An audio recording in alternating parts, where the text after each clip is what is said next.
आज ही Doubtnut app download करें। Doubtnut पर होगा अब आपके सभी मैथ्स, केमिस्ट्री, फिजिक्स और बायोलॉजी डाउट्स का सफाया। बस अपने क्वेश्चन की फोटो खींचो, उसे क्रॉप करो और तुरंत वीडियो सोल्यूशन पाओ। Download now. इस क्वेश्चन में हमें दिया गया है biconvex thick lens is constructed with glass जिसका म्यू दिया हुआ है 1.50।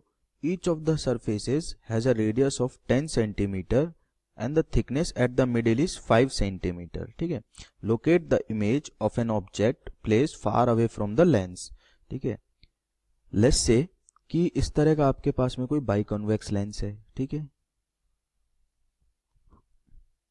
ये इसकी एक्सिस हो गई, प्रिंसिपल एक्सिस। ठीक है, अब बोला गया है कि जो दोनों की सरफेसेस है, ये दोनों लेंसेज की सरफेसेस, इनकी रेडियस कितनी है 10, यानी कि R1 is equals to R2 is equals to 10 centimetre है। थिकनेस दोनों के बीच की कितनी है 5 सेंटीमीटर। और ऑब्जेक्ट कहाँ रखा हुआ है, ऑब्जेक्ट रखा हुआ है फार अवे फ्रॉम द लेंस। ठीक है, यानी कि बहुत दूर रखा हुआ है, तो मैं इन्फिनिटी पे मान सकता हूं ऑब्जेक्ट को। तो u कितना हो जाएगा, अगर मैं ऑब्जेक्ट यहां मान रहा हूं तो u हो जाएगा मेरा माइनस इन्फिनिटी। ठीक है, इधर आएगा, इधर आएंगी रेस। तो पहली सरफेसेस के लिए सरफेस 1, ये सरफेस 2, पहली सरफेस के लिए मैं क्या करता हूं, रिफ्रैक्शन थ्रू कर्व्ड सरफेसेस का फॉर्मूला लगाता हूं, जो कि होता क्या है μ2 upon v minus μ1 upon u is equals to μ2 minus μ1 upon r। ठीक है, अब देखो पहली सरफेस के लिए μ2 क्या है, μ2 यानी कि जिस मीडियम में रिफ्रैक्शन हो रहा है। तो रिफ्रैक्शन किस मीडियम में हो रहा है, रिफ्रैक्शन हो रहा है एयर से ग्लास में। तो ग्लास हो गया μ2 और एयर हो गया μ1। तो ग्लास का refractive index by 1.50 divided by v minus इसका एयर का रिफ्रैक्टिव इंडेक्स हो गया 1 डिवाइडेड बाई u, जो कि है माइनस इन्फिनिटी, और ये आ जाएगा 1.5 माइनस 1 अपॉन r। अब देखो जिधर जाए काम की रेज वहां पॉजिटिव, अगर मैं इधर रेज जा रही हैं तो इस पॉइंट से इसकी रेडियस, इस वाले सर्कल की रेडियस, इस वाले स्फीयर की रेडियस नापने किधर जाऊंगा, इधर डायरेक्शन में जाऊंगा, तो ये पॉजिटिव होगी। ठीक है, तो ये आ जाएगा आपके पास में 10 सेंटीमीटर। ठीक है, तो ये तो 0 हो गया, 1 अपॉन, देखो ये प्लस हो जाएगा और 1 अपॉन इन्फिनिटी हो गया अपना 0। तो यहां से आपके पास जो आएगा वो क्या निकल के आएगा, v की वैल्यू आएगी 1.50 इंटू 10 डिवाइडेड बाय 0.5। ठीक है, ये बात हो जाएगी। अब ये 3 बार कैंसल आउट हो जाएगा, तो 30 सेंटीमीटर आ गई v की वैल्यू, 30 सेंटीमीटर, यानी कि पॉजिटिव आ रही है। पहली बात तो ये, पॉजिटिव आने का मतलब क्या है कि इसके पोल से यहां कहीं 30 सेंटीमीटर पे पहली इमेज बन रही है। ठीक है, इस यहां से 30 सेंटीमीटर पे पहली इमेज बन रही है। ठीक है, अब 30 सेंटीमीटर पे बन गई पहली इमेज। अब ये दूसरे वाले कर्व्ड सरफेस के लिए ये इमेज क्या हो गई, ऑब्जेक्ट हो गई। ठीक है, और ऑब्जेक्ट भी कैसा, वर्चुअल ऑब्जेक्ट। ठीक है, पीछे आ गई है मिरर के, सॉरी लेंस के, तो वर्चुअल ऑब्जेक्ट हो गई। ठीक है, अब दूसरे वाले मिरर के लिए लगाते हैं कि refraction through curved surfaces for surface 2।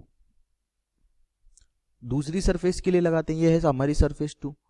ठीक है, ये डायग्राम में आप देख सकते हैं, ये है सरफेस 2।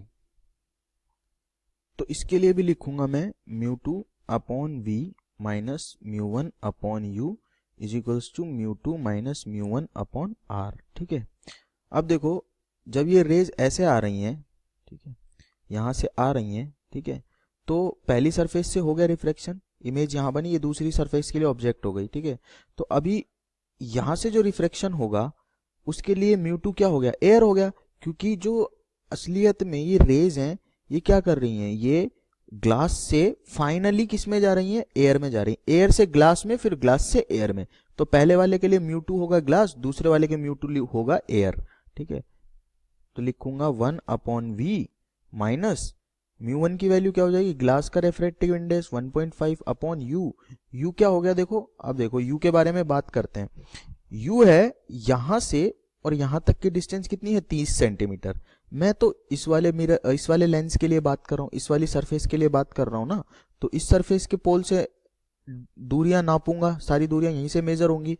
अब ये डिस्टेंस है कितनी, 5 दे रखा है क्वेश्चन में, 5 सेंटीमीटर दोनों कर्व्ड सरफेस के बीच की डिस्टेंस। अगर ये 5 सेंटीमीटर है और ये पूरी 30 सेंटीमीटर है तो बच कितनी गई है, 25 सेंटीमीटर। ठीक है, 25 सेंटीमीटर बच गई, तो u की वैल्यू हो गई आपकी 25। अब μ2 माइनस v1 यानी कि 1 माइनस 1.5 डिवाइडेड बाई r। अब देखो r क्या होगा, r मेजर करने के लिए मुझे कहाँ जाना पड़ेगा, इसकी r मेजर करने के लिए पोल से इधर जाना पड़ेगा, जबकि रेज तो इधर जा रही हैं तो मुझे नेगेटिव डायरेक्शन में जाना पड़ेगा, तो -10 हो जाएगी। ठीक है, तो होगी -10। अब यहां से हम सॉल्व कर लेते हैं, 1/v माइनस, इसको कर लेते हैं कैंसल आउट, 0.3 और 5 आ जाएगा ऊपर। ठीक है, तो यहाँ लिखते हैं 0.3/5 इज इक्वल्स टू, यहाँ लिखेंगे -0.5 बाई -10। ठीक है, ये आएगा, या इसको लिख सकते हैं हम 1/20। ठीक है, तो 1/v की वैल्यू क्या हो जाएगी, 1/20 प्लस 0.3/5, ये हो जाएगी। अब यहाँ से 20 एलसीएम लेते हैं तो ये बनेगा 1 प्लस 1.2। ठीक है, तो v की वैल्यू अल्टीमेटली कितनी आ जाएगी, 20/2.2। ठीक है, और यहाँ से आ जाएगा लगभग 9.1 सेंटीमीटर। पॉजिटिव आ रहा है, इसका मतलब सेम डायरेक्शन में होगा जहाँ पे रेज जा रही हैं। इसका मतलब इस वाले एंड से, यानी कि इस वाले पोल से 9.1 सेंटीमीटर दूरी पे फाइनल इमेज बनेगी। क्लास 6 से 12 से लेके नीट, IIT, जेईई मेंस और एडवांस के लेवल तक 10 मिलियन से ज्यादा स्टूडेंट्स का भरोसा। आज ही डाउनलोड करें डाउटनेट ऐप या व्हाट्सएप कीजिए अपने डाउट्स 8400 400 400 पर।